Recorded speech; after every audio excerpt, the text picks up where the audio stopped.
as it is. The low mid-range controller comes with 2 controllers. So the high-end multi-controller, that's the high-end multi-controller, comes in 4 controllers. We have controller 1, controller 2, controller 3, controller 4. So it comes with minimum 4 controllers. So now you can see this smart matrix. Smart matrix is random direct memory access.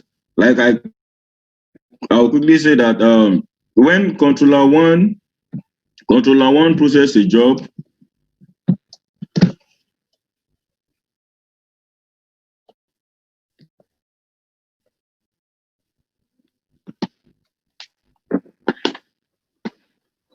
when controller one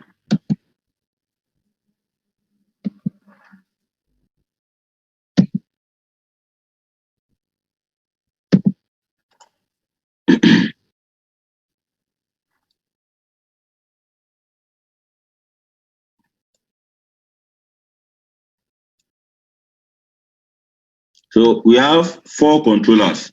So when controller 1 processes a job, it's processing the job because of the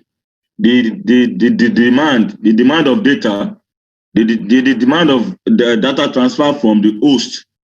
It could be up to 1 terabyte, and due to the number of the process, the CPU is passing to the RAM. So the RAM might not be able to continuously process the data coming from host in the volume of terabytes. That's I'm talking about controller 1 here. So then controller 1 communicates with controller 2. Yeah, hey, controller 2, I cannot continue processing my data. Can you help me? Can you help me? No, not even can you help me. Help me continue the process, to finish up the process. So he pushed the job to controller 2 using random direct memory access. So then when he pushes it to controller 2 receives it, process the data, the 1 terabyte data. Because process 2 is redundant. Process 2, controller 2, controller 3, controller 4 is redundant. They are not working concurrently. They are redundant systems. Only one is working. So it passes the job to controller 2, and controller 2 process the terabytes data, the data in terabytes, in large volume, in block volume, then push the job function, passes the job function back to controller 1. Then the controller 1 can therefore push the job, the process data into the storage system. So that's all about this. I quickly revisited this so that we can get it correct. I've been rushing this part for 2 times now. So right now, so we are getting, this is the correct details. So random direct memory access. That's what it's about in controller, in the high-end multi controller. So we have minimum of 4 controllers. So let's move on. We have minimum 4 controllers. So and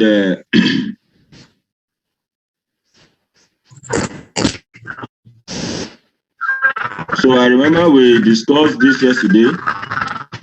I showed us this yesterday. Component of hard drives. I showed it to us yesterday. Component of hard drives. So explain to us the functions. I said the disk platter is the form of a glass plate. This is an opening.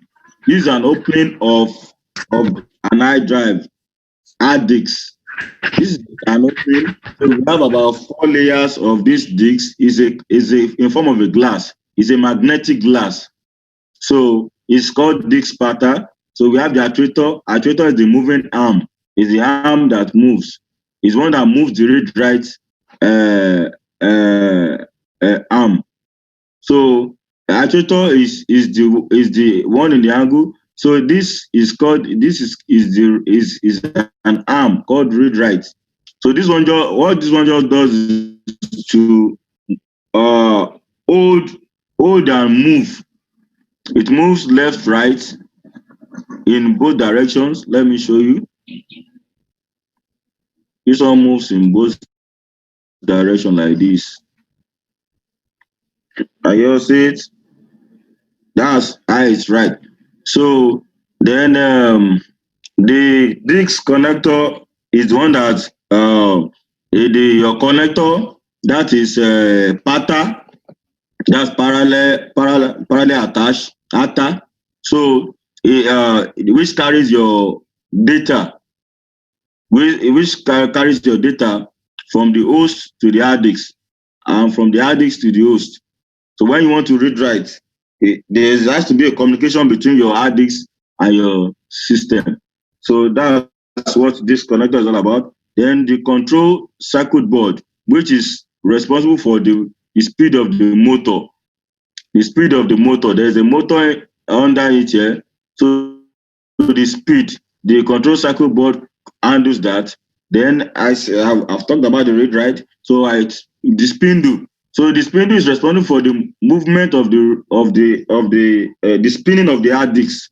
The spinning of the hard disk. It is also the spinning of the disk pattern. Under this spindle is a motor. There's a mechanical motor there. Mechanical electrical motor under it that turns this pattern clockwise direction. So let's move on. So properties of a hard disk. So like I just explained to you, look at the actuator arm, look at the read write edge.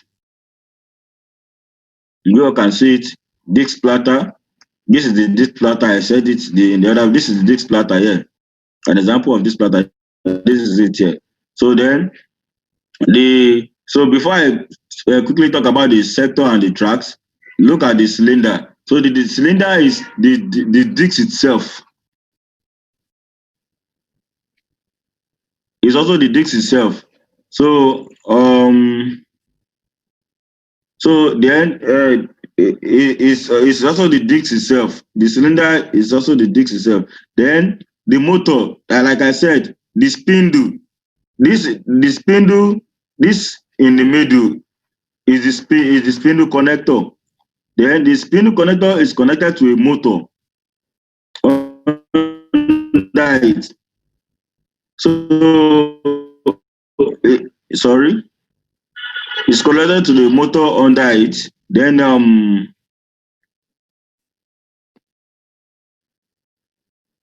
so it's connected to the motor under it. So the motor is responsible of turning the cylinder clockwise, in a clockwise direction.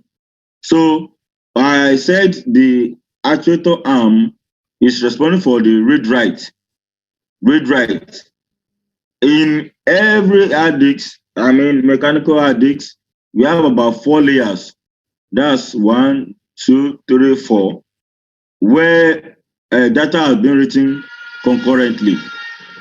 So now, and I quickly said that yesterday that when you bought the hard disk for the manufacturer, the disk data is still plain. The face of the disk data is very plain. So what is required of you to create a track is that when it gets to the end user, you are expected to format the hard disk at first use. You don't just start saving data, even on your flash disk or your hard disk or flash drive or external hard drive. You are expected to format at first use to create a track. Now, and some we have it in FAT32, FAT32. You have some in NFS format. So when it's formatted, a track is created. When a track is created, then you can now start writing on the track. So the breaking down of sector is the breaking down of of data into smaller units on the track. It's breaking down of your data into smaller units. So it's called sector. So the data that are written on the track is broken down into smaller units. So it's called track. So let's move on. So like I said yesterday, this is a SAS drive illustration. So this is a card. This is a SCSI card. So in here, when I look closely, I can see this SCSI, and SCSI stands for serial attached SCSI. Serial attached SCSI. I've shown us in the early class, or probably I did not show you. Let me write it out. SAS means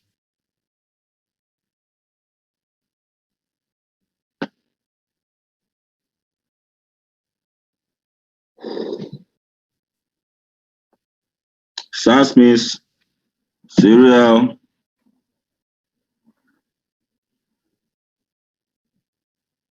to the SAS serial attached SCSI. So by now I know you all know the meaning of SCSI. So I don't want to get it twisted. So SAS has provide a high performance, high reliability. So features of can I quickly write it out? You will have it in your note, but let me just try to write it out to save time. So features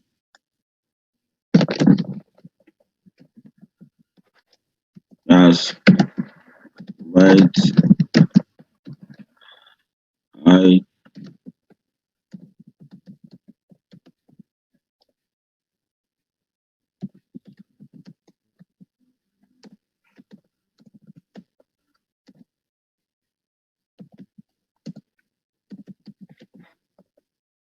scalable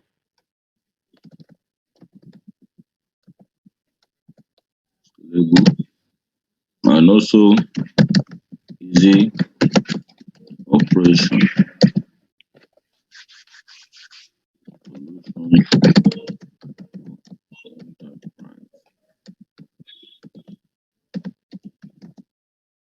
Enterprise.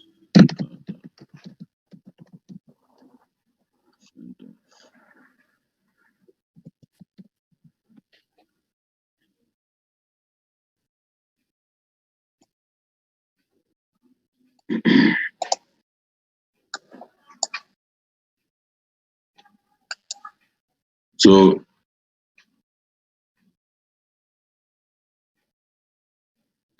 SAS provides unified support in terms of physical connector port for ATA. It provides unified support. As you can see here, it provides ideally this is supposed to be this one supposed to be this port is directly supposed to be on your storage system, but in storage system it doesn't support the interface. It doesn't support the interface for ATA drives. That's we are talking about parallel PATA or SATA. So, but with the aid of this SAS provides unified support in terms of physical connector for ATA, that's serial attached, while incompatible with the parallel SCSI logics. So, provides more choices for servers and network storage for the disk type that can be used within their storage. So, like I said, SAS drives are faster and have more bandwidth throughput than SATA drives. What is just there is that I don't know, maybe this board here enhances the speed of the read write performance of SATA, because SATA is still the one that is still coming up on board. SATA, the difference between there's no more difference, but the difference between it's just still the normal SATA, but the storage system does not support the port. It doesn't have the port. So to use SATA drive, you have to get a SAS connector. You have to get a SAS connector to enable. So now, with the aid of this SAS connector, it improves your bandwidth throughput. Then SAS drives are also more reliable than SATA. So, however, SAS drive often comes with higher cost range compared to SATA disks. So that's that. Let's move on. I saw somebody raise up his hand now. Okay. So once again, good morning, everybody.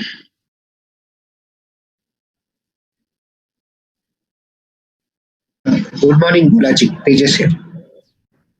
Thank you. So is he only Taja from Indian? Do I still have everybody's attention? I just greeted everybody, so I expected a feedback. Good morning, sir. Okay. Good morning, sir. Thank you. Good morning. Ghana. Okay. Is Suzanne with us? Is Larry Olale with us?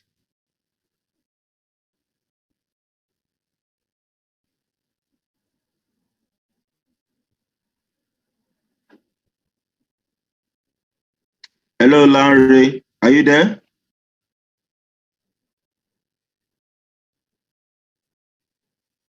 Okay, Suzanne, are you there from Iraq?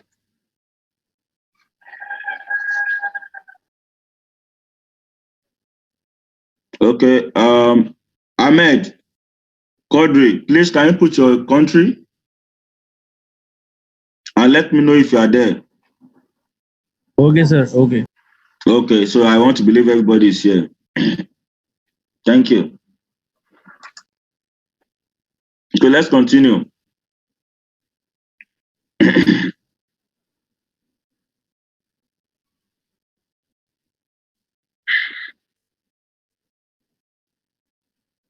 Let's continue.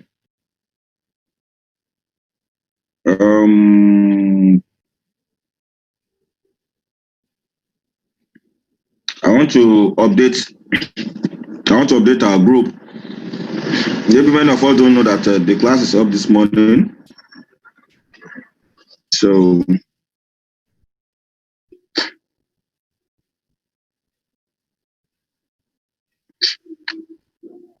one minute, please.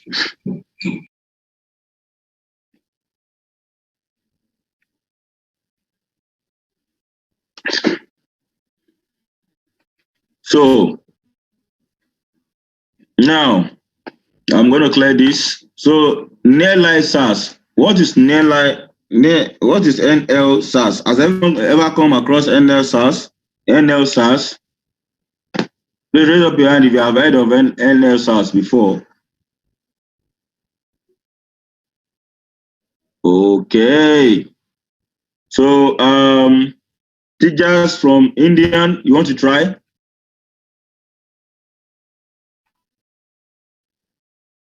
Yeah, so I am just aware nearline SAS. Basically, for backup purpose, we have used. I am not sure what is the difference between SAS and NL SAS. Okay, you're asking a question now, right? So I don't have clarity or know the difference between SAS and NL SAS. I'm not aware. Okay, I'll discuss that. Ahmed, you have something to say? Yeah, I want to participate. Okay. Yeah, you are Okay. asking about analysis. What is analysis? You said what? Means are you wanted to ask me to reply about analysis? What is Yes, analysis? yes, yes, yes, yes. Analysis is a nearline SAS which has a different of RPMs, rotational per minute.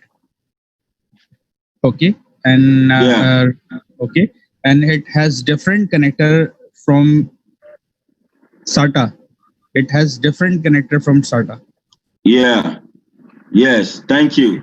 It has bit difference between SATA and SAS. Yes, yes, yes. Thank you. Thank Welcome, you. welcome, Thank welcome. you. So, Ahmed Kodri from Pakistan has helped us to deal with the difference between SaaS and nearline science. So, I hope my friend Tega from Pakistan too got that.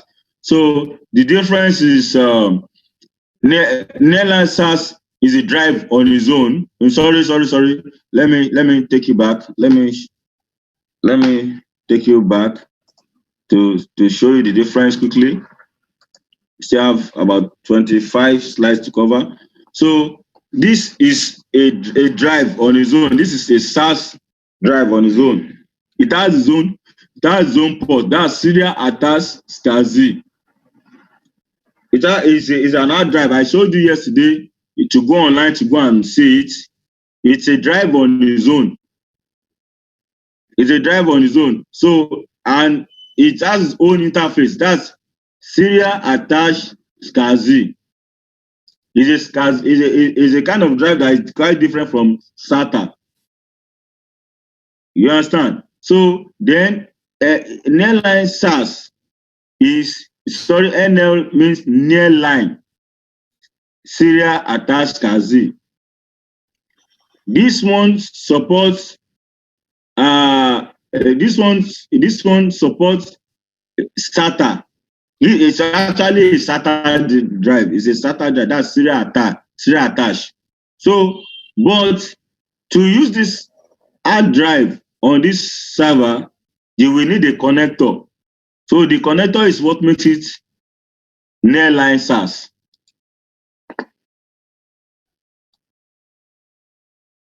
The connector is what makes it a nearline SAS. This is a SATA drive.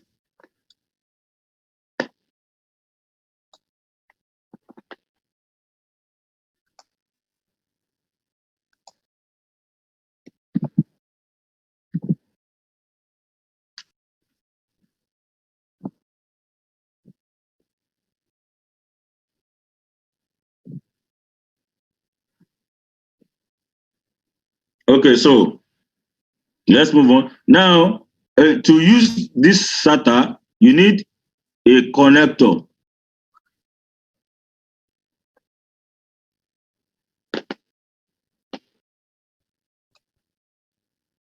Sorry. You need a connector. So what type of connector do we need? We need a connector called it has a name. I want to get the name. Okay, good. So, like I said, no, not this place. I'm talking about sorry, nearline SAS. So nearline SAS, my mouse is moving up and down. So sorry about that. Now, nearline SAS are basically enterprise SATA drives with a SAS interface. So it needs a SAS interface. That's SAS connector. This is a SAS connector.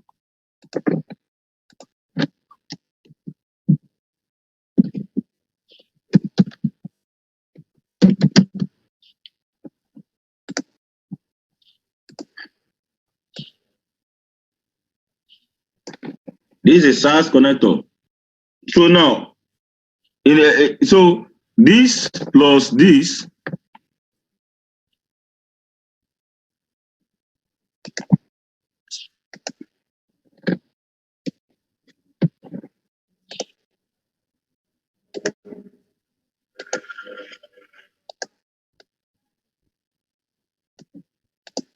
So this plus this is equal to nearline NL SAS.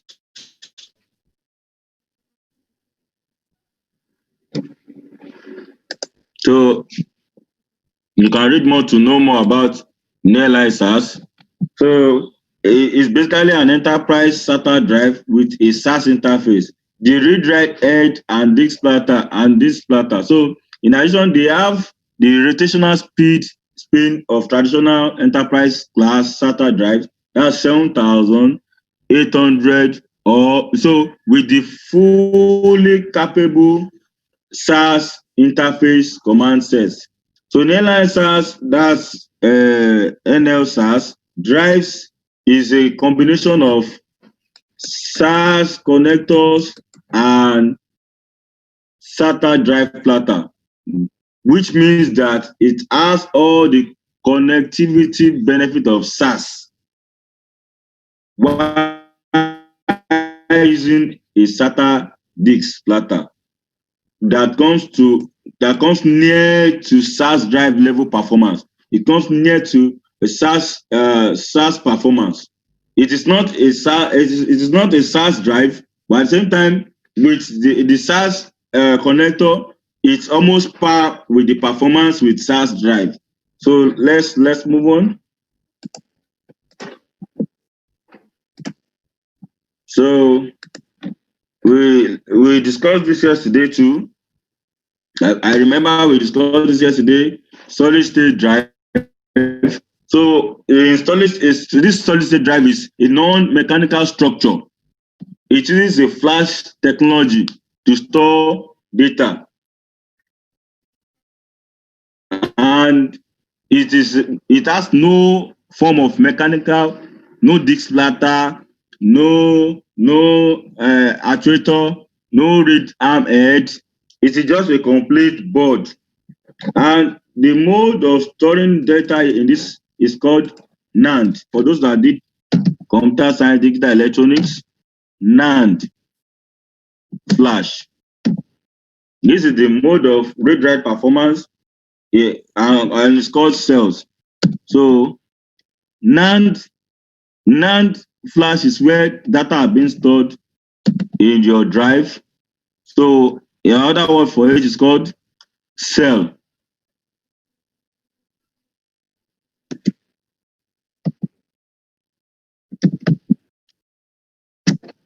Storage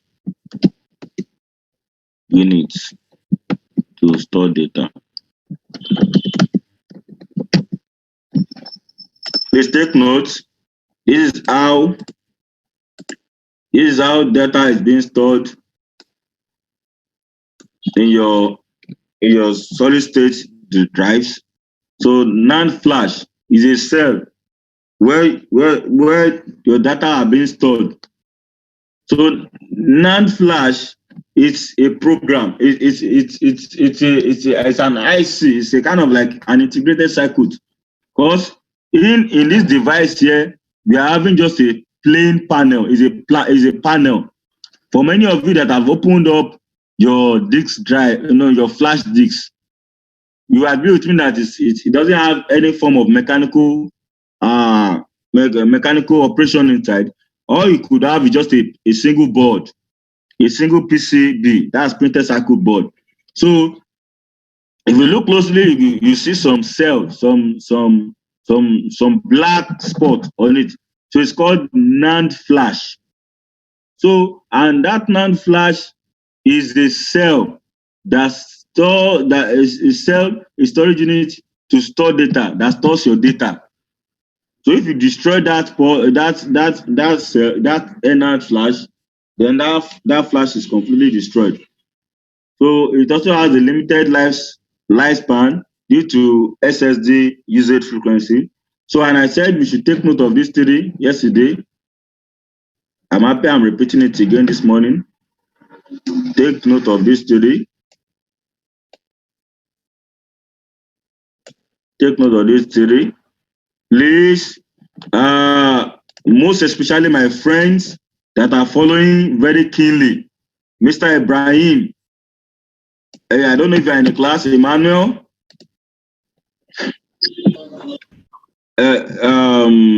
Yes, Ahmed, Quadri, I'm referring to you. Daniel, David, Emmanuel, Ibrahim, Suzanne, then the Olalere, is this Larry? Are you there? Mohammed Ali, Tijas, Odumosu. Odumosu, please, can you put your country? Thank you. Please, everyone in this room, please, I'm going to give you attention right now, but hold on. I'm still communicating. Now, please, I want everyone to take note of this three-level cell of three-level cell of three types of SSD. The question always come out. In fact, it is a must you come across it, but you won't see it in this fashion.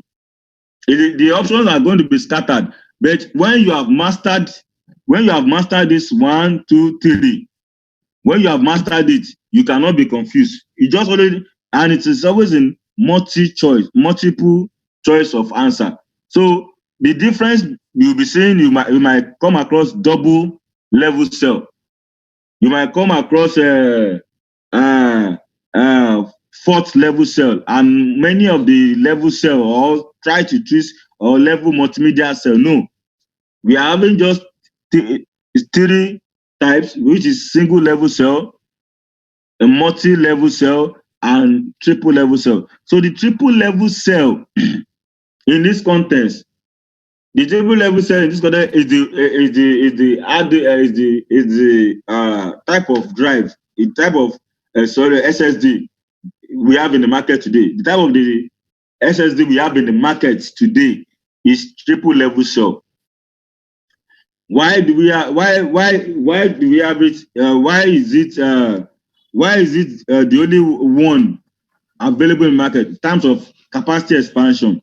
It has room for more storage capacity. The room has been expanded, so you can store up to petabytes. I think I have it in the notes here. Let me confirm that. But I know that you have more rooms to store data. I'll check my notes. I believe I have it here, but I know it has room to store more data. Don't worry when I'm reading. Okay. Like I said, although let me read. I want to read from my note now. Although traditional mechanical drives will not be disappearing from the market in a short period of time, that's we are referring to as mechanical drive. When I say traditional mechanical drive, I'm talking about our SATA and PATA. Especially, PATA is no longer in vogue, so SATA has taken over from PATA. So the difference between PATA and SATA is PATA is parallel, then SATA is serial. So, and the difference between the two is in type of the difference is in the read-write performance. The read-write performance. So the read-write performance in SATA is higher. It has higher throughput of read-write, and as the runs per minute is higher. The runs per minute of a read-write is higher. While PATA is an obsolete or hard drive, mechanical drive. Sorry. Now, so let's move on. So please take note of this theory that I labeled out here. Don't forget single level cell, mechanical, multi-level cell, not mechanical, multi-level cell. Then we have triple level cell. Please take note of this theory. And don't forget where your data is being stored in your solid state drive. Solid state drive. Where your data is being stored is called NAND flash. NAND flash is a cell that has a storage unit to store your data. So let's move on. So let me show you the single level cell versus multi-level cell versus triple level cell. So this is it. So in single level cell, this single level cell, data are written in 1 bit at a time.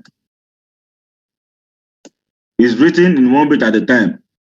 So then in multi-level cell, data are written in 2 bits at a time.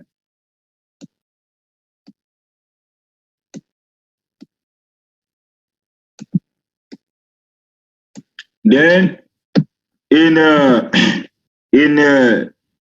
multi, you can see this, it has more kind of a capacity. So in triple level cell, data has been written in 3 bits at a time. So, but when we talk about performance, when we talk about the read-write performance, which of these is more faster? Because in storage, in ICT, we are always talking about speed, performance, speed.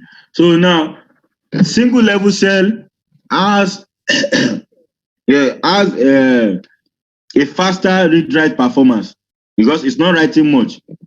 It's just dropping a bit in each cell. Write it once.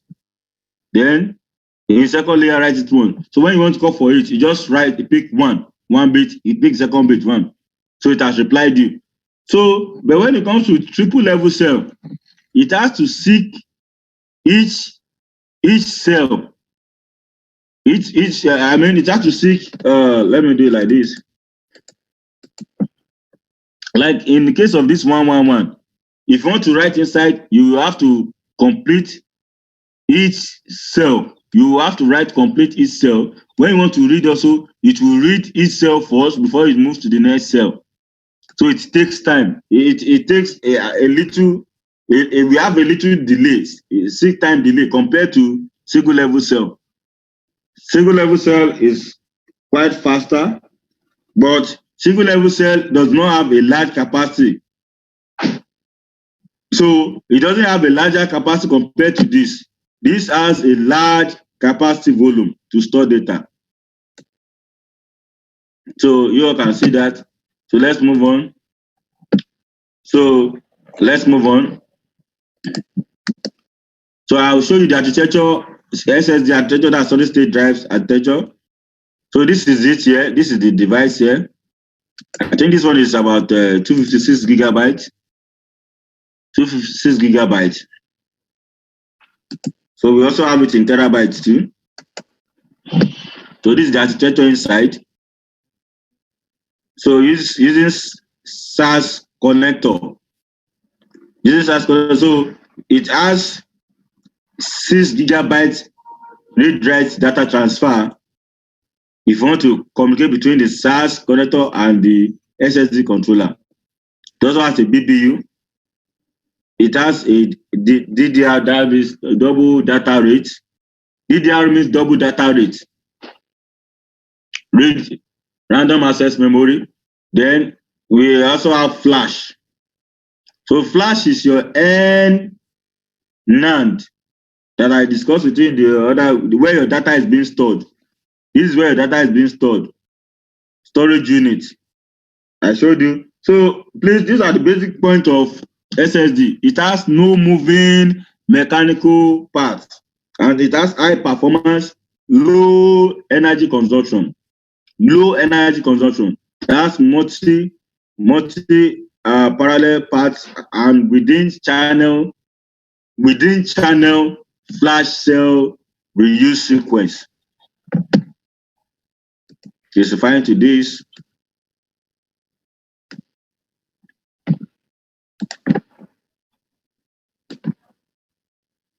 Specifying to this. So that's that.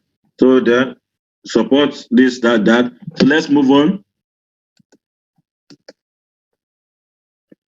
So let's look at the difference between SSD performance and SSD performance and traditional hard disk. When I mean traditional hard disk, I'm talking about the hard disk, as in the first hard disk I show you. Look at this is your disk platter here. Data is being written inside. This is your disk platter. This is, you can see the sector.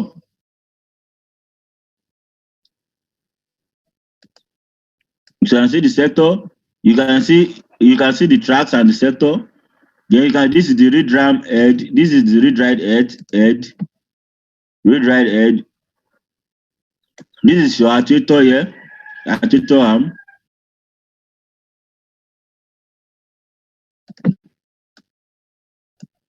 I'm not supposed to be labeling it again.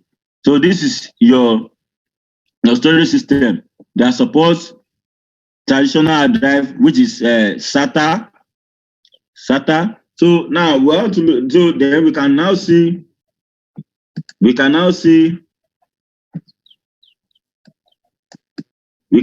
difference. This is a board. Can you see a board?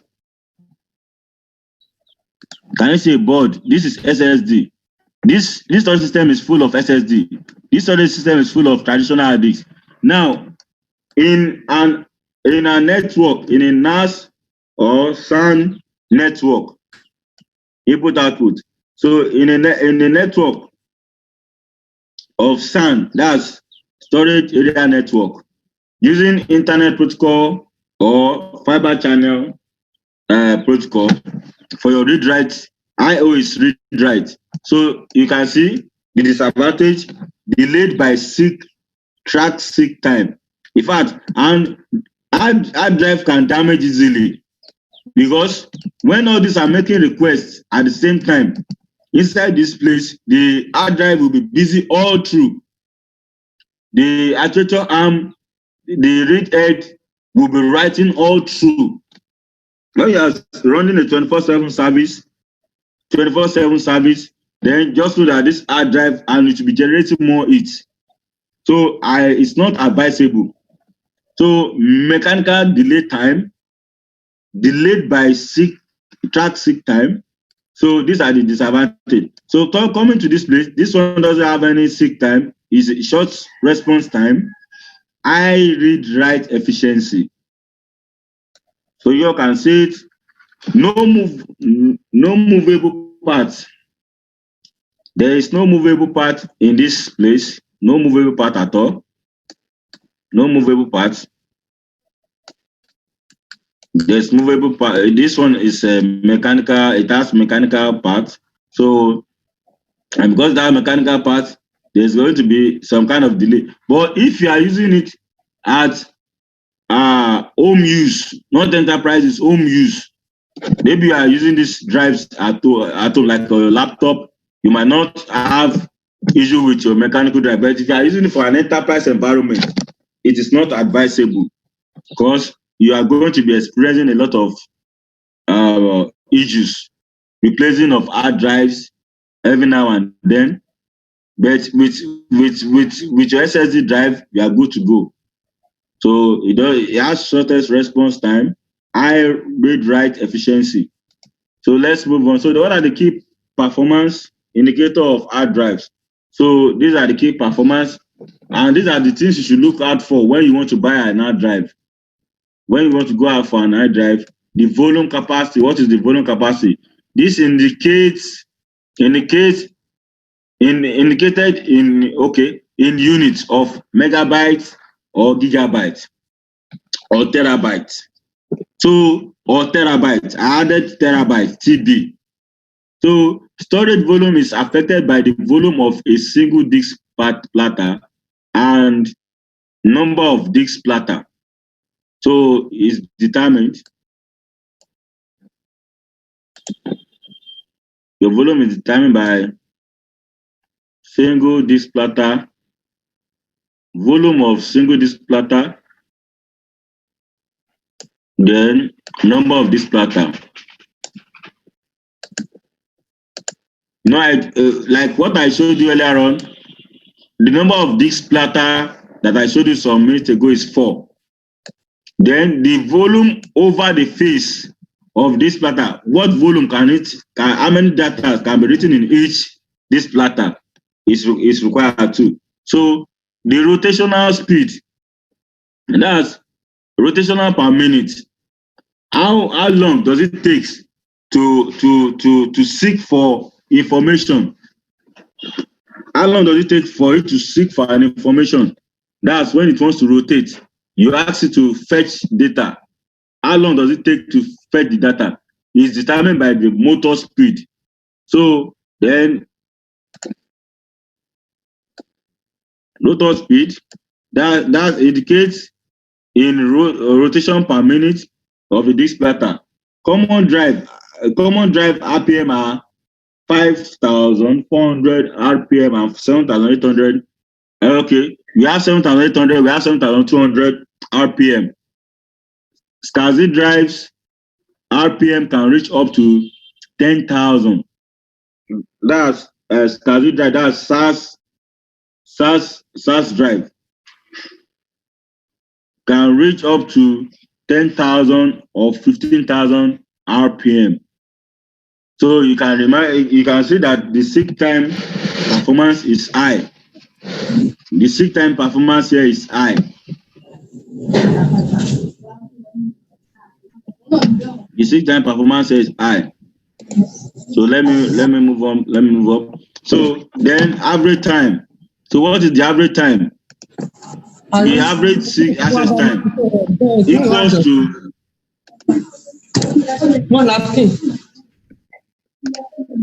the average time here, the average access time equals to average seek time plus average waiting time. The waiting time is also calculated with the average time it's using to seek. So then we also have the data transfer rate. So this one refers to speed of data read-write of the disk indicated by megabyte by seconds. So you all can see it, and we are talking about ISOP, that's input output per seconds. That we are talking about how data is being written in seconds. So let's move on. So this is an fiber channel module. Let's quickly look at it. Fiber channel module. So in your storage system, this is a connector interface. In your SAN environment, that's storage area network or NAS environment, this is your interface module, and this card can take up to 4, port 1, port 2, port 3, port 4 for data transmission. So so we have 3 types of this module. You can always change them. By default, it comes with 8 module with 4 ports.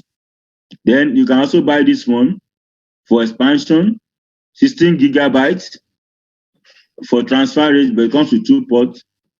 Then you also have 8 gigabytes. But this 8 gigabytes takes up to 4. But you can see it. It says 8 gigabytes FC high density IO module provides 2 physical ports that can be converted to 8 units of 8 gigabyte fiber optical ports. So these are type of FC fiber channel module. So it provides, I said, fiber channel provides connectivity and expansion to storage systems by providing different number of fiber channel ports with varying transmission rates based on the models of input-output model. So I've shown you that. Let's move on. So this is quite different from this. Don't get it twisted. This is fiber channel IO module. It is used for data transmission in a storage area network environment. And also, yes, so let me move on. Then this one is fiber channel over Ethernet. Fiber channel over Ethernet. So you can always expand it. Okay, we have two types of ports here. We have one here. This one supports 10 gigabyte Ethernet connected to this place. You can see it has only two ports, 0 and 1. Then this one is up to 10 gigabyte too. This one is an Ethernet port. This one is a fiber channel over Ethernet port. So that's that. Let's move on. You can read it up in your notes. I want us to finish this slide on time. Well, we have so many to cover. Then Ethernet IO. We have Ethernet IO. You can see it. 1 gigabyte Ethernet. Okay, so this one is just talking about your RJ45. Your RJ45 so can transfer up to 1 gigabyte.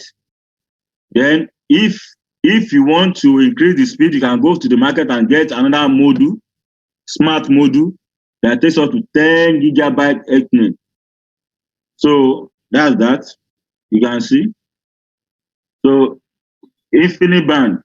So look at your infinite band. These are the ports you can use for your data transfer. Infinite band is a very expensive band, and it is very expensive to maintain. Infinite band is not too common it's not every data center that in infinite band is majorly used in an enterprise band. It requires an experience because of the technicality involved. It is very technical, but it transfers data at 56 gigabytes per second. So I would love to go into details, but if I'm going to detail, that means we are spending the whole hour on this slide alone. So I just need to just show you. We have Smart IO. Smart IO is hot swap. It's hot swap. So Smart IO supports 3 types of optical transmission, so transceivers. Is a transceiver with data transmission rate of 16 gigabytes, 8 gigabytes, and 10 gigabytes.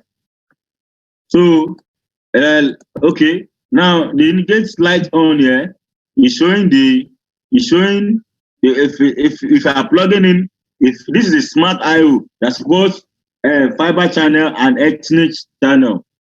So when you are putting in an Ethernet that's RJ45 cable here, it automatically recognizes as Ethernet cable. So the light will be blinking here, and the light will be blinking here too in the port. It will turn green.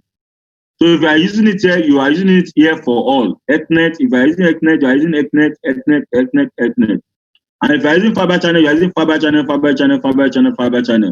But you cannot use fiber channel and Ethernet, fiber channel and Ethernet.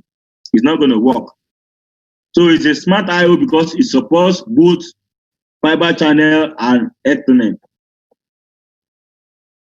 So this is another smart acceleration module. Can concurrently provide hardware acceleration, capability of data duplication, fingerprint calculation, gzip compression, and compression. So all these are your notes. Please, I expect you to go and read it so that you know more about it. So we have 12 gigabytes SAS expansion module. So you need to go and read this one too. I don't want to spend more time on it so that we can cover other things. We have PCIe module. So for PCIe module, it's being used in we can see 2 ports there, and the main service port between Ocean Store 18,000 V3 and data switch. So the high-end Ocean Store of Huawei, this port connects between the data switch and the storage system. So this is the port. It is used to exchange data flow and control flow message between storage engines within the network. So that's that. So go and read it up, check it in your notes. So this is FC switch. This is FC switch. Just like the way you have your Ethernet switch, you have FC switch. So like we have here, FC switch is the network switch compatible with fiber channel only protocol. It allows the creation of fiber channel fabrics that is the core component of storage area network. So in your storage area network, for higher throughput of data transfer, so you need optical cables, that's fiber channel cable, and fiber channel switches. That's in for storage area network. So the fiber is a network of fiber channel device which allows many-to-many communication, device name lookup, security and redundancy. Fiber channel switches implement zoning, a mechanism that disables unwanted traffic between certain fabric nodes. So we have the small form factor pluggable, that's XFP.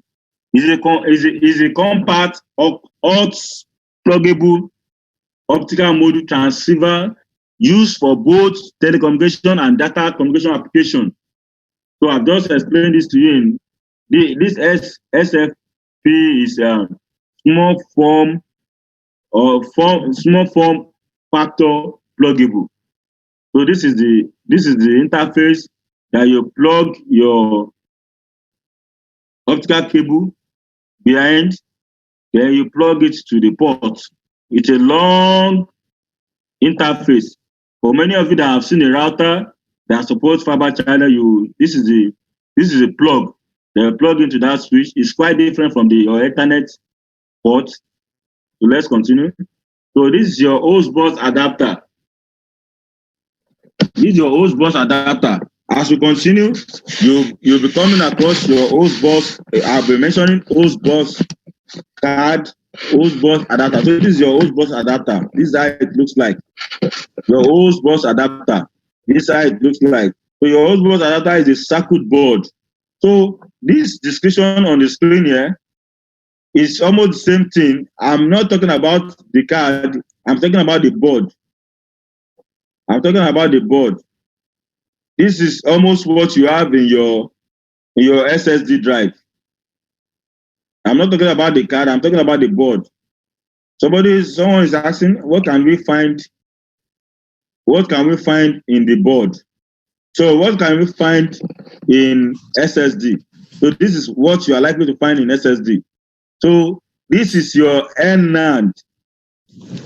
I'm just using this to show us how data are being stored in our SSD. So let me type it here, NAND.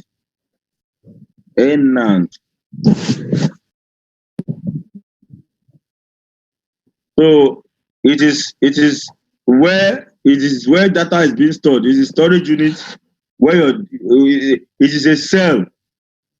It's a storage unit where data are being stored in cell.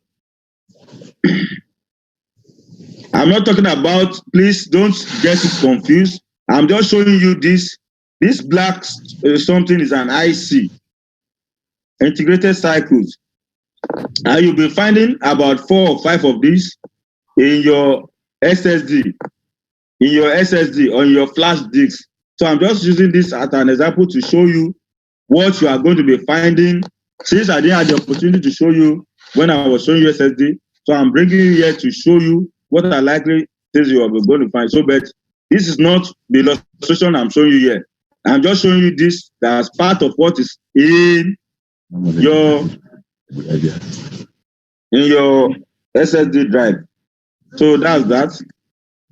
So as for this is your HCIA card. This is your HCIA card. This is your HCIA card. So now let's continue. Don't forget this is your HCIA card. What's your HCIA? That's host bus adapter.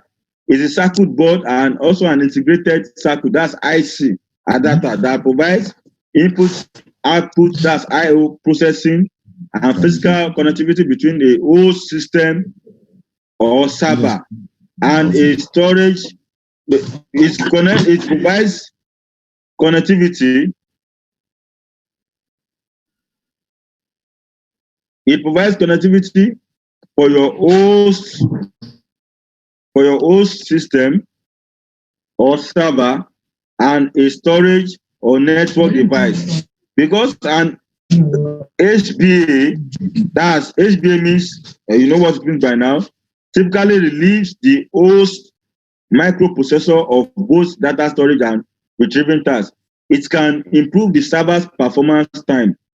So we also have fiber channel. We have two here. We have fiber channel and the serial channel. This is fiber channel and the serial channel. So the fiber channel HBA card, commonly known as fiber network card, FNC. The transmission protocol used by FC HBA card is fiber channel protocol, and usually is connected to the fiber channel switches using fiber optical cables. So HCIA, this is HCIA. So HCIA HBA card uses HCIA protocol for data transmission and as same. I'm talking about this.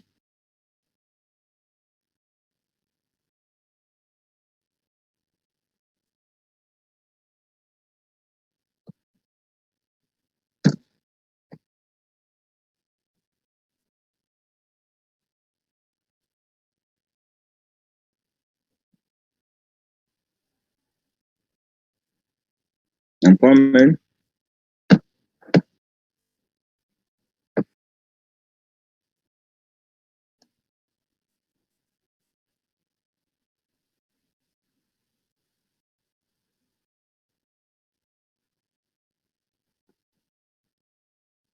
Sorry.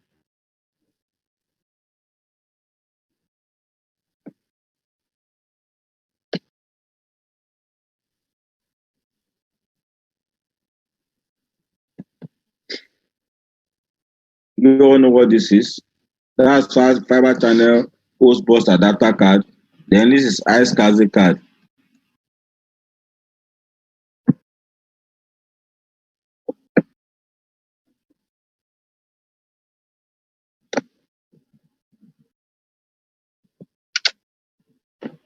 HCIA is Internet Small Computer System Interface. So please take note.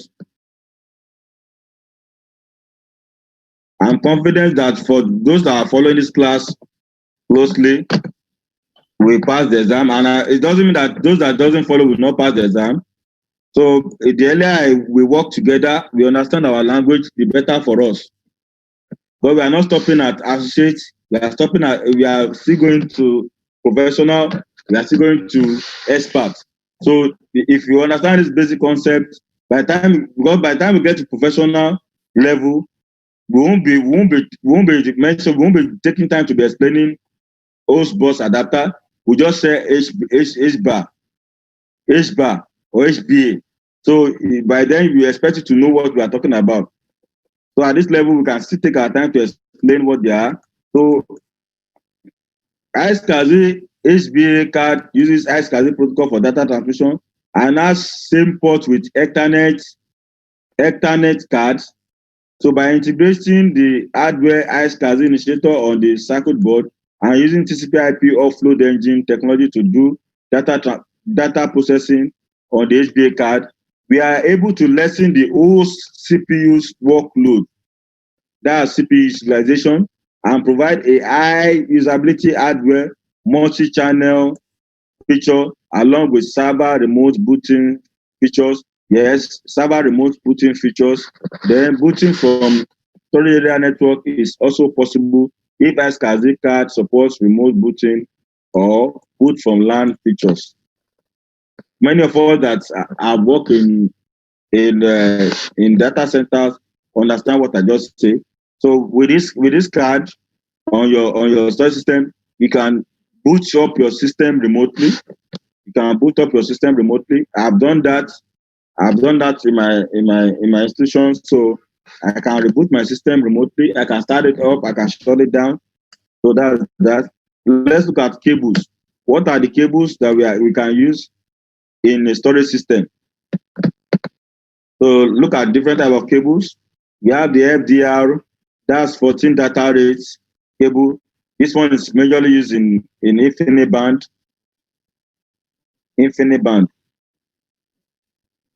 IB,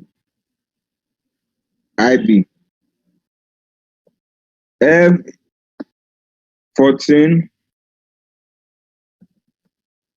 data rate. That is what number one means. Please check your note. It is your note. Let me just explain so that we can just move on. So then number two is serial cable. Serial cable is for connecting equipment serial port to maintenance end. So one end is a serial cable. You can see the other end is RJ45. So we have the mini SAS cable. This is an high density SAS port cable.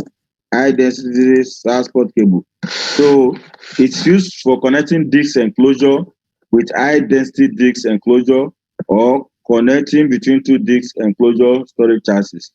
So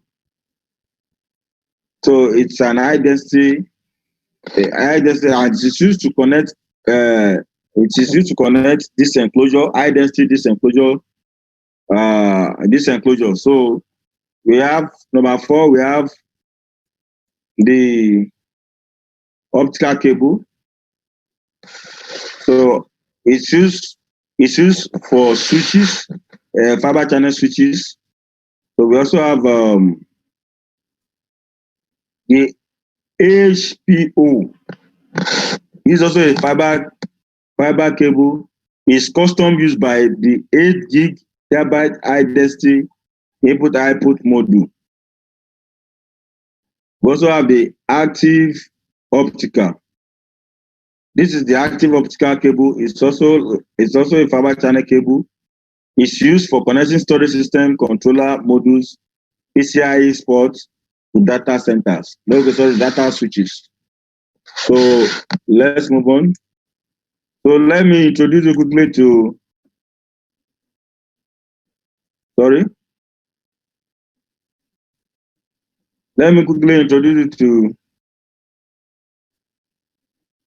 to our waste storage.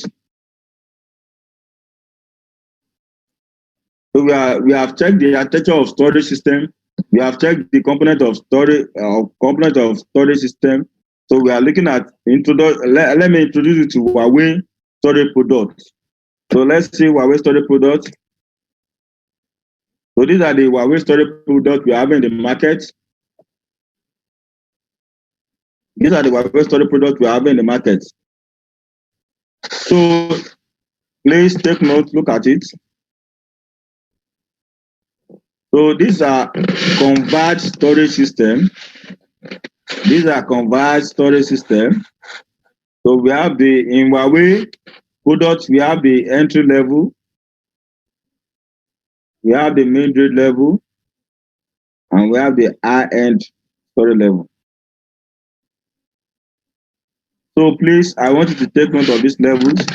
Now, the higher the series, the module, the higher the performance. So these are the model. It's talking about the model. So from 2,200 to 2,600, these are the entry level.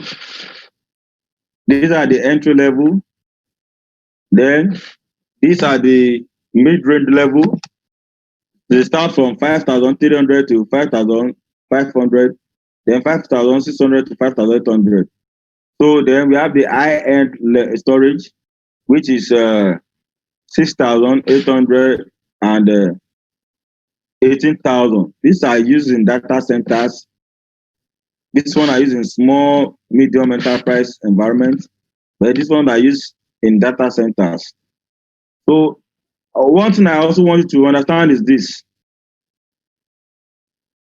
The V3 you are seeing here is the chipset, is the processor, the type of processor installed inside.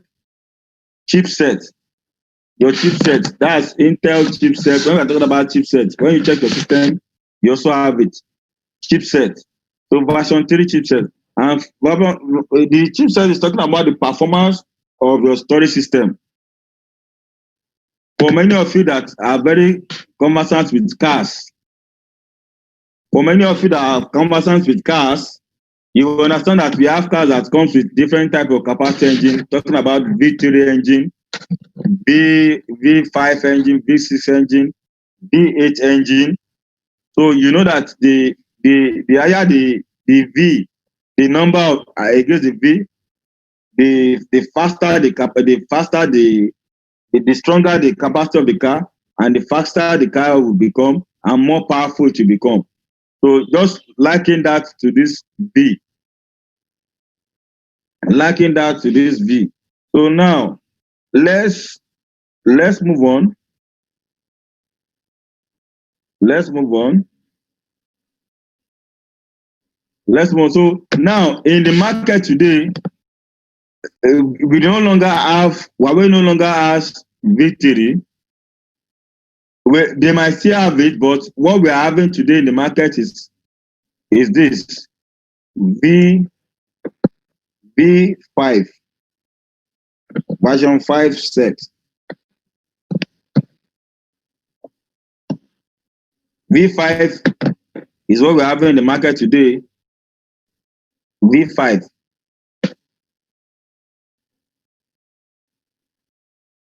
Used to replace the V3. We're having the V5 now. So also, the reason why I'm dwelling so much here is because there are so many updates on this page. So let me open us up to that. So we have V5. All these series here support V5.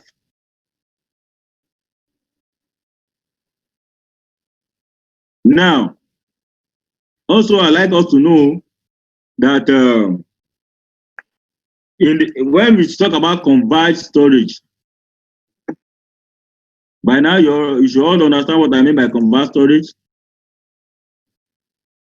Converged storage, we are talking about this. That's for this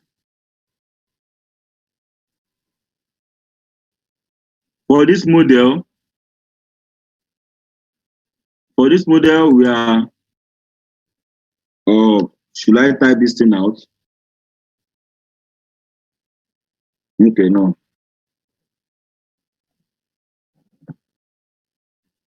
For converged storage, there are some that are pure SSD and support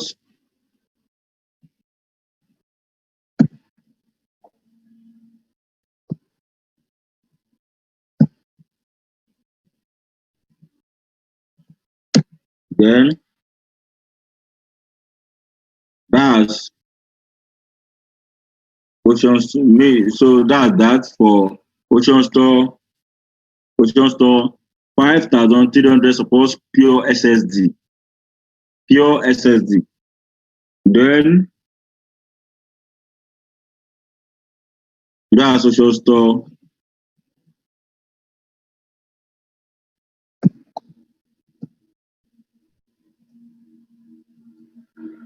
Five.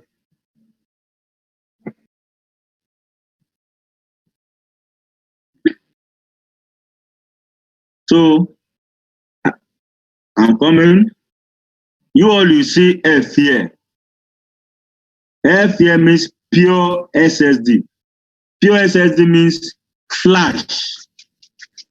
The X300F is a pure flash storage system. Pure SSD. That's SSD is a flash storage system, flash drive. When I mean flash drive, I'm not talking about your flash disk. So I've showed you an example of flash drive earlier ago. So flash drive is SSD, solid state disk. So that's that. Then after I told you that this has been replaced by version 5 from 5,300 to 5,800. They are now on version 5. We are talking about the speed. And of course, for the IN2, we're talking about version 5 too. With the recent Huawei product. So now, I haven't said that. Now, we also have Ocean Store 9,000. Ocean Store 9,000. Huawei Ocean Store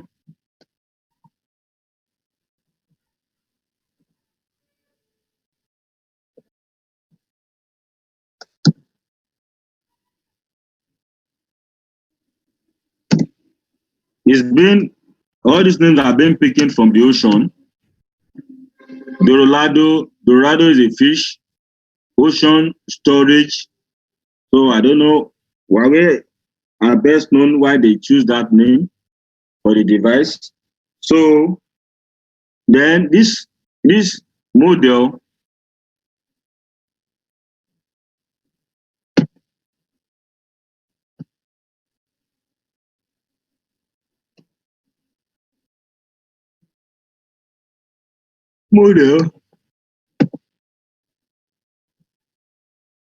supports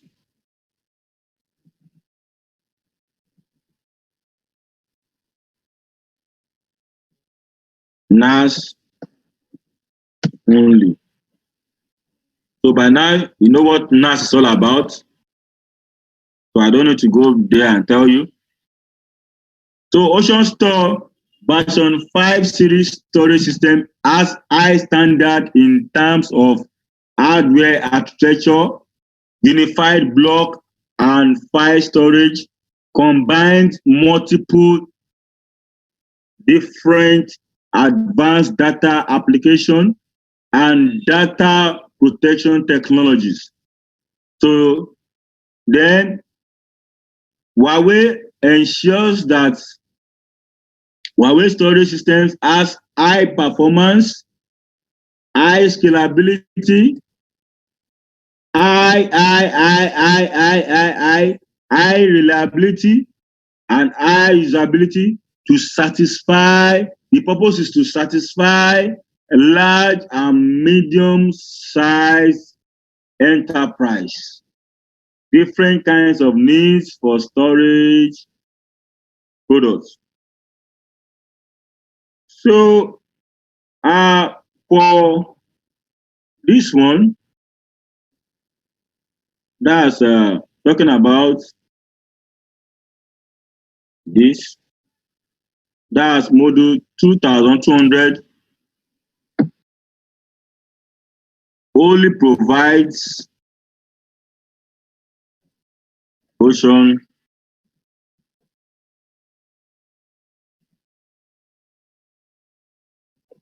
model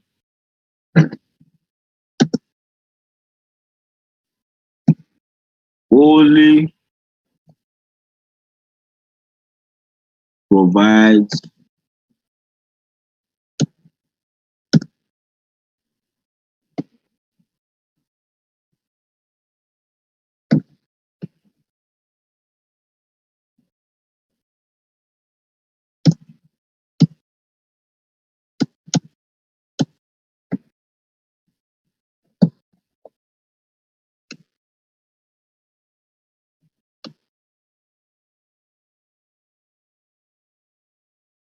so you can see that.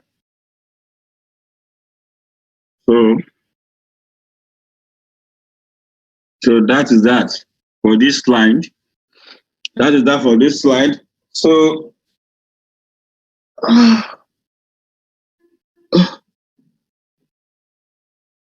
quickly, up to you, any question before we continue?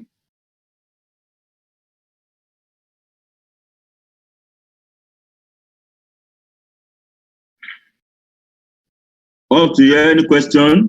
Please raise up your hand. You are not supposed to talk. Just raise up your hand. I will allow you to talk. Up to you, any question?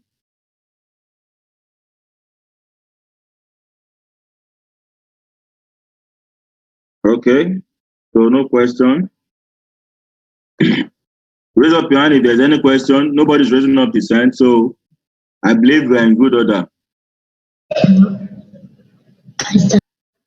Please raise up your hand. If you want to say anything, just raise up your hand. There's a raising up hand option there, so I'll allow you to talk. Just raise up your hand and I'll give you an audience.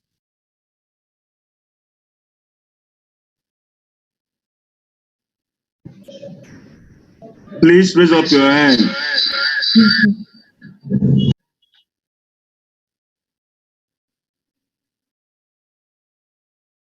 Abidemi, I know you want to say something. Just raise up your hand and you can talk. Just raise up your hand. So, T-Jax from Indian, please can we have you? Yeah, Bolaji sir, no questions. It was very clearly explained. Thank you. Okay, thank you for that feedback. Abidemi, please can we have you?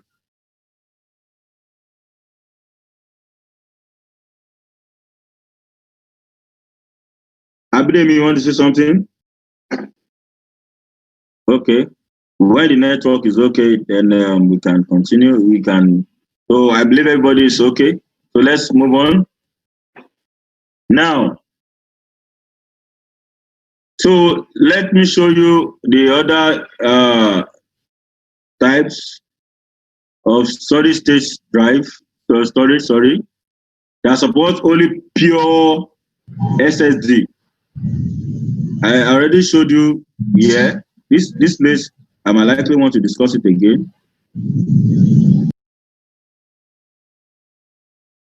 So, okay. So let's move on. Yes, solid state storage products. So these are purely SSD. You can see the controller at the top. You can see the disk enclosure below. These are high-end storage. Sorry. These are high-end storage. Oh. These are purely SSD. Purely.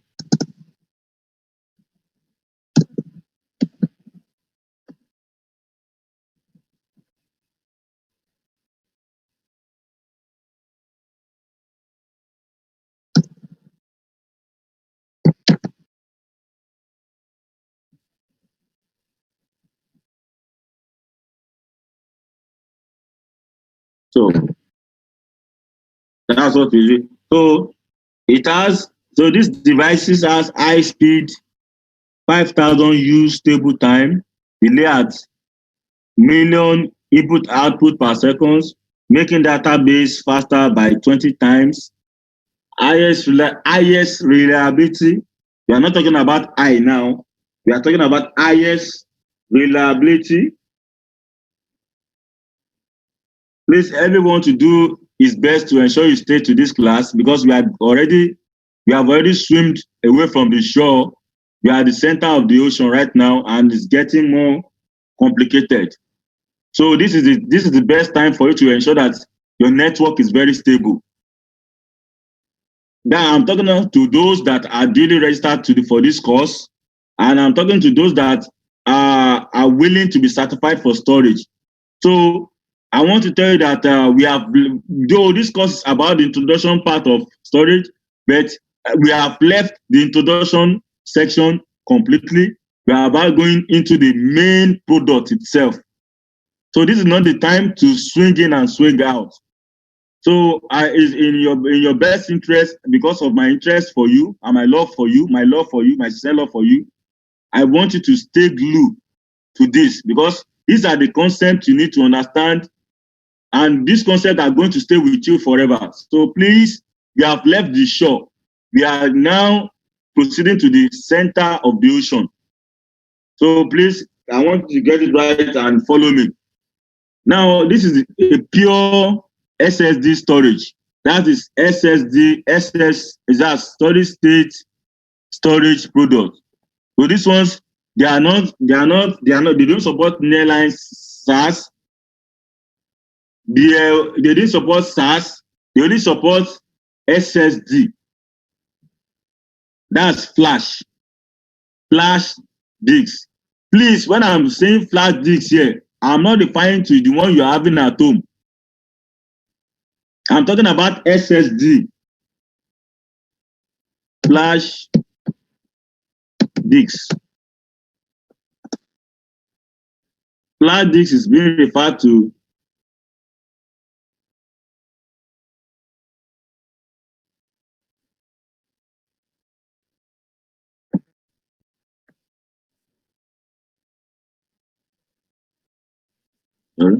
where you go.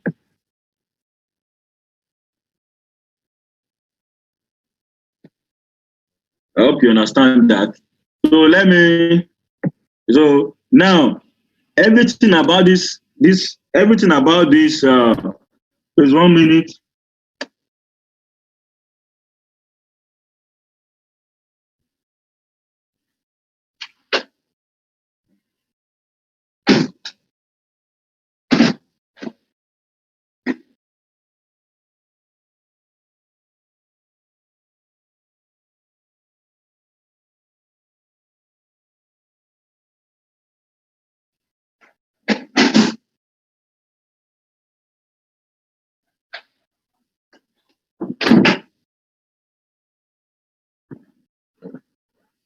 So I'm back. Everything about this server or storage system is not even I now. No, we have higher, highest. Now this product belongs to the highest performance, highest reliability, highest throughput, highest saving. So let me just read the concept about Huawei. The concept, the features Huawei wrote in their material. And then for many of you that have the material, you will see it in your notes. Highest speed, talking about millions of input per seconds, making database faster by 20 times. Highest reliability, that's multi-controller. You can see a controller up here. That multi-controller, you can see array of disks here. These are array of disks.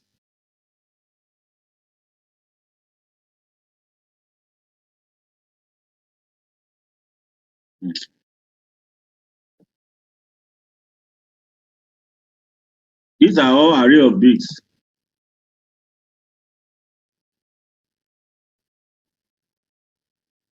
Disk domain.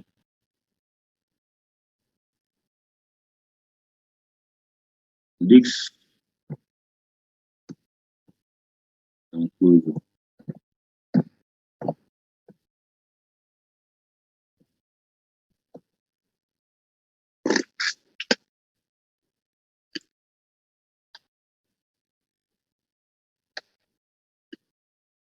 These are these are going.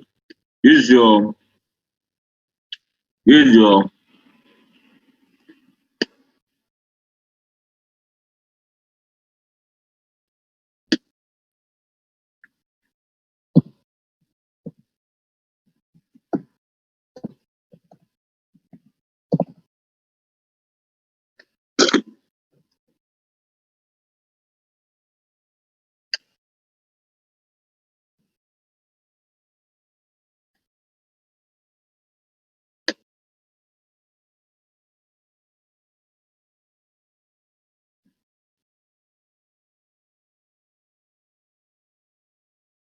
Now, talking about, so we have highest reliability, multi-controller, fully redundant architecture,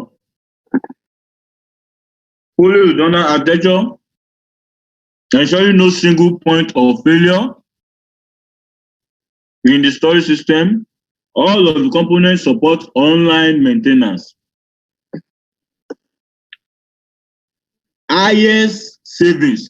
Don't forget, I said I mentioned about 4 IS now.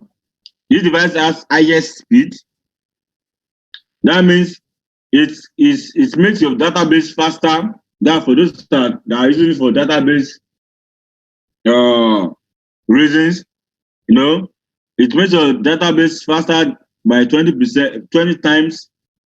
Then IS, I just mentioned highest speed. I mentioned highest reliability. Yeah, okay. I also mistake this place.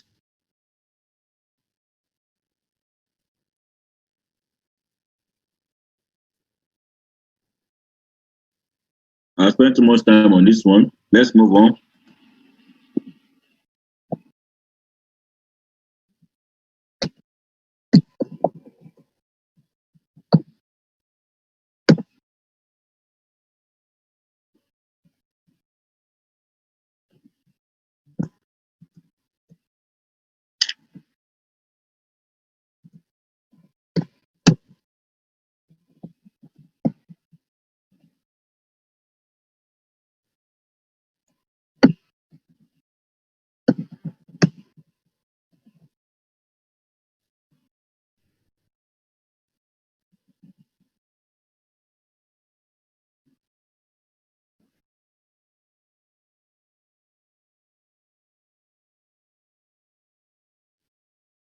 So these 3 features is all about the Ocean Store Leonardo 6,000 V3 and Leonardo 5,000 V3. We also have it in V5. V5 is the recent, please note, V5 is the recent chipset in Huawei storage. V5.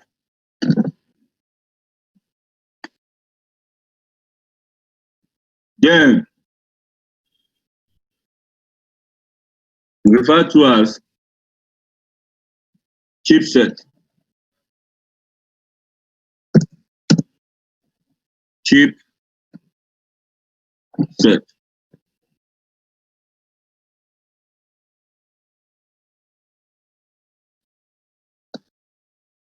So you can go online to check for what chipset is all about.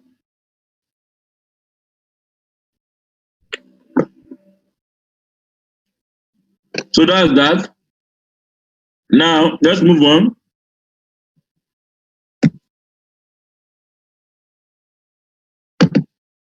So yeah, we're talking about distributed storage. Distributed storage product is part of Huawei's product. So this Ocean Store 9000, you can see it as a big data storage product. The Ocean Store 9000 provides advantages such as large capacity, high performance, and flexible scalability, as well as a range of value-added features. It can be applied to various fields such as broadcasting channels, media and entertainment, high-performance computing, internet operation data centers, and large-size enterprises. They are the ones that, those are the people that we recommend to use Ocean Store 9000. You all can see the features on the screen. So let's continue. There's no more to say. So now, this is just a part of a big data class.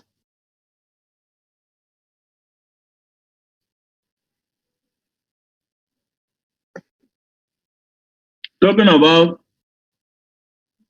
about storage defines software defined storage. So software defined storage is talking about cloud computing. Now, this is how it works.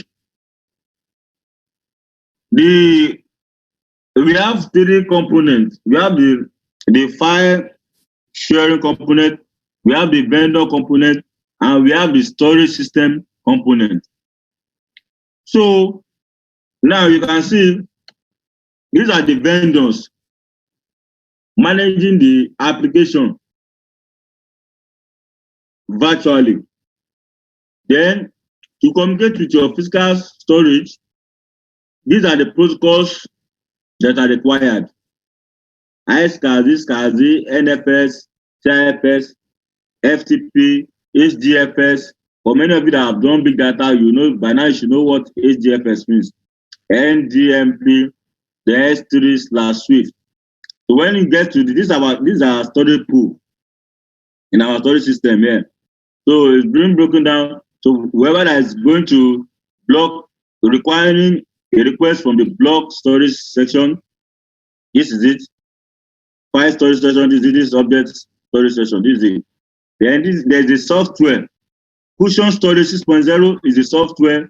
Converge cloud storage software is based on standard x86 hardware platform for high performance, high scalability, and open compatibility with storage resource pool. I told you this is a resource pool, resource pool. So to provide service for file, block, object-based storage for finance, government, and new business. So that's that. So in this module, we've looked at the different kind of common storage system architecture and its difference. We have looked at the different kind of storage component that exist within a storage system and its functions. We also look at the difference range from of Huawei storage product and briefly highlight the product key features. So we've completed this module. So yes, anyone want to try? Question 7, anyone want to try? Raise up your hand, or only just your hands up. I don't need you to say anything, just your hands up.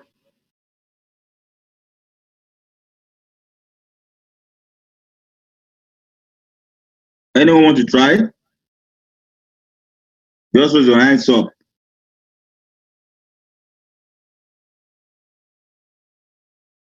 Anyone want to try? Please, I want to see hands up. I want to see more than one hands up. So I'll give you like 2 minutes to go through that.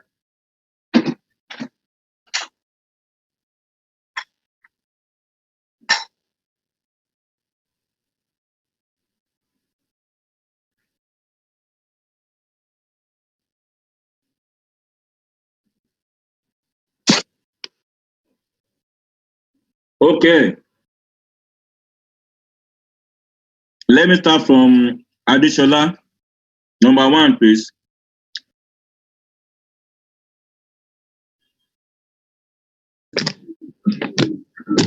Okay, sir. The answer is A, B, and C. We have the single level cell, the B, the multiple level cell, and the third one, C, the triple level cell. ABC is the answer. All right, David Asun from Ghana.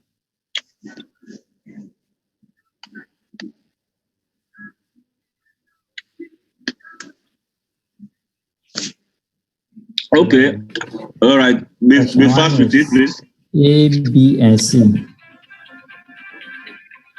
Okay. And then the second one is B. No, just one. Hello, who's talking? Okay. Okay, please can you mute yourself? Thank you. Okay. Ahmed from Pakistan.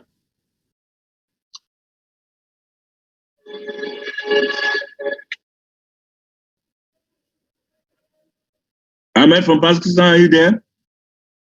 Sir, yes. Okay. Go Can on. I try? Yeah. Please stop. For one, answer is A, B, and C. Okay. What is A, B, and C? A, B, and C. Yes. What is it? Can you tell us what is there? Single cell, multi-cell, and triple cell. All right. Thank you for everyone for trying. Okay. Now, asking and from India. Please try number 2, please. Question 2. Yes, Asking from India. Okay. that is A, B, C, A, B, and D. No, I'm confused. Say it again. That is disk volume, disk rotational speed, and average access time. Okay. Thank you. Yes. Tejas from India. Tejas from India. I want you to try. Sure. The answer for question number 2 is Yes. disk rotation speed, that's B, and average seat time, B. So B and D. B and D. B and Okay. D. Thank you. Odumosu. Adeshola, you want to try again?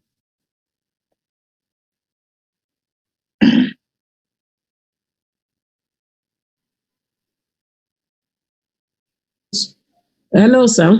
Do you want to try again? Number 2? Yes, I'll go from A, B, C, and D. All the 4. Okay. Thank you.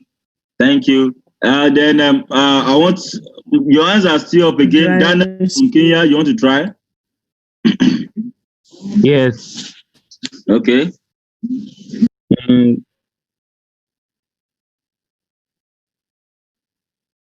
So what's your answer?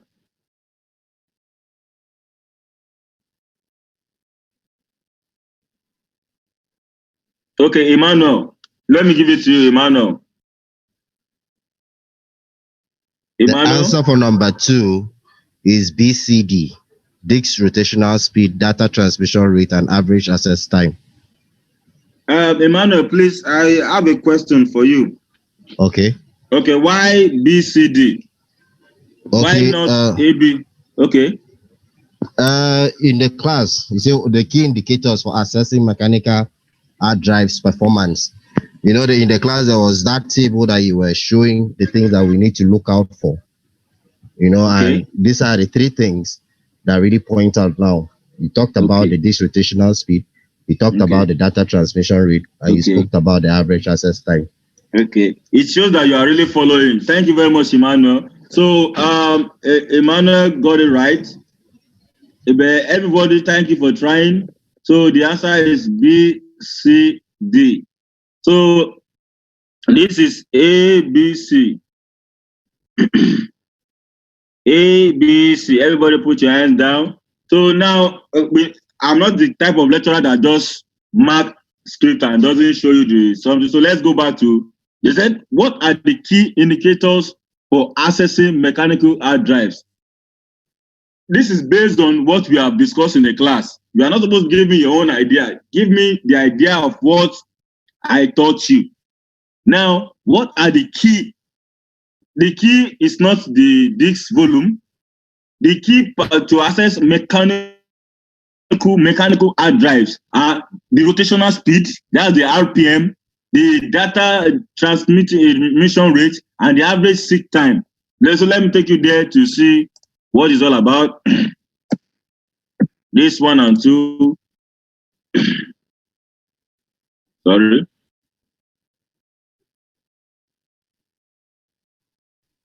Okay. So you all can see it. I remember I came here to show you all this. This is it. Average seek time, access time, rotational speed, then data transfer. Who is that? Who is that? It's Jeffrey from Qatar. You have anything to say? That was my, it went on unmute. I'm sorry for that. Okay. All right. So these are the key performance. It's talking about the volume, the rotational speed, the average seek time, and data transfer rate. So then talking about the other one, let me quickly show you that in a minute. Then we'll show you that in a minute too. We spoke about this here.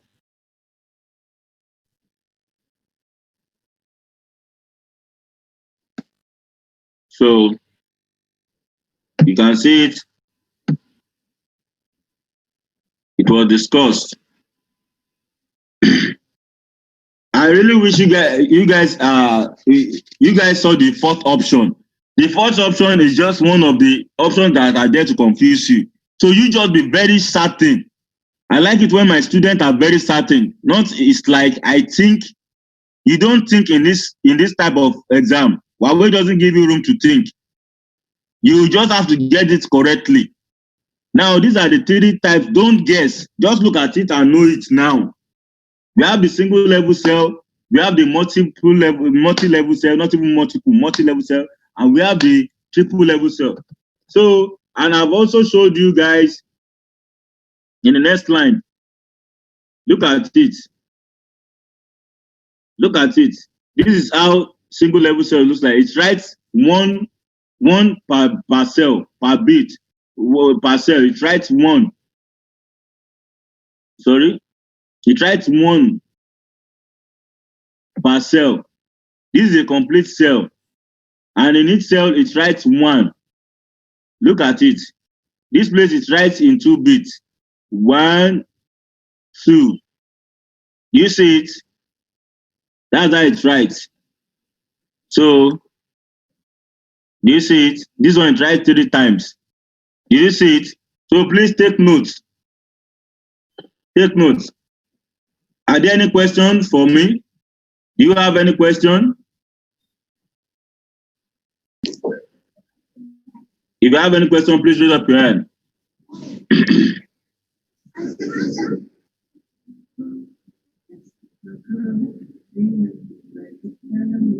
Okay. Adishola? Yes, sir. Thank you very much. I got it right according to what you have given us now. But the reason why I chose all the 4 concerning the key performance indicator was because in the note given to us, we have about 5 there, including input output per second. So that is why I chose A, B, C, D. But according to your explanation now, I think I got it that it is just those 3. So, or even though it was 5. I hope you are getting me, sir. Yeah, even though it was 5, but you see the major what we look for, of which every hard drive has volume. Do you agree with me? Yes, every hard drive has volume. Yes. Hard volume. Now we are now focusing on the mechanical drive performance. Mechanical hard drive. It's okay. Mechanical hard drive. Assessing mechanical hard drive. Mechanical hard drive. This mechanical is what stands it out. Mechanical hard drive. So every of the drive has this. This is why one just need to be very following me and ask questions if you are not careful, because these are the type of questions where we will set. It will look very real, like is this not what I know? You will choose all the others, and if you miss one, you get everything. You have missed everything. Yes. So these are the 3 that are particular to mechanical drive. Yes, sir. Please, did you get it now, please? Yes, sir. I get it now. Okay. Thank you very much, sir. Do you still have any other question for me? No. Please take note. Please, when you are reading Huawei question, please take note. Understand each of the words very well. What are the key indicators for accessing mechanical hard drives? all the drives has disk volume, SSD has disk volume, SAS has disk volume. But now we want to know what are the words that we are using to access them, their difference. It's the rotation, others don't have a rotational speed, and others even have higher data transfer. In terms of the difference now of accessing, the difference between mechanical drive and SSD, that's solid state disk drive, is the disk rotation speed. You don't rotate in SSD, pure flash drive. There's something like this rotational speed there. So please, I hope you get that now. Oh, my battery. Okay. All right. Now we will need to go on a short break, and by 1 we are all coming back. So quickly, let me turn on the attendance list. So for many of us that need to charge our device, please let's go and do that. We'll be back by 1. By exactly 1 my time, we will continue this lecture. So I'm going to unlock